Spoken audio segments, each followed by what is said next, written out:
దాదాపు ఏడాది వ్యవధిలో 3 ఐసీసీ ట్రోఫీలను నెగ్గిన ఆస్ట్రేలియా జట్టు మరో టైటిల్ కోసం సిద్ధమైంది.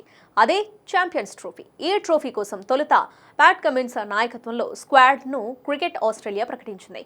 గాయాల కారణంగా దూరమవుతున్నట్టు కమిన్స్తో పాటు all rounder Mitchell Marsh, pacer Josh Hazlewood ప్రకటించారు.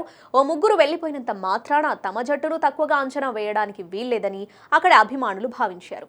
అనూహ్యంగా స్టాయినిస్ వన్డేలకు రిటైర్మెంట్ ప్రకటించి తొలి షాక్ ఇచ్చాడు. అటు స్టార్ పేసర్ మిచెల్ స్టార్క్ కూడా పర్సనల్ కారణాల వల్ల దూరమయ్యాడు. ప్యాట్ కమిన్స్ జోష్ హేజిల్వుడ్ లేని లోటును తీరుస్తాడని స్టార్క్ పై పెట్టుకున్న ఆశలు ఇప్పుడు అడియాసలయ్యాయి. ఛాంపియన్స్ ట్రోఫీకి ముందే ఐదుగురు జట్టుకు దూరం కావడం, ఇందులో కెప్టెన్ ఉండటంతో ఆసీస్కు ఏం చేయాలో పాలుపోని పరిస్థితి. కమిన్స్ కు బదులు సారథిగా స్మిత్ ను కెప్టెన్ చేస్తూ మేనేజ్మెంట్ నిర్ణయం తీసుకుంది. ఇప్పుడు ఇదే స్టార్క్ స్టాయినిస్ కు నచ్చలేదా, లేకపోతే బాల్ ట్యాంపరింగ్ స్కామ్ తో కెప్టెన్సీ పోగొట్టుకున్న స్మిత్ ను మళ్లీ సారథిగా చేయడం ఇష్టం లేదా అనే చర్చ మొదలైంది. స్మిత్ నాయకత్వంలో వీరిద్దరూ గతంలో ఆడినవారే. జట్టును సమర్థంగా నడిపించడంలో స్మిత్ అద్భుతమైన నాయకుడే.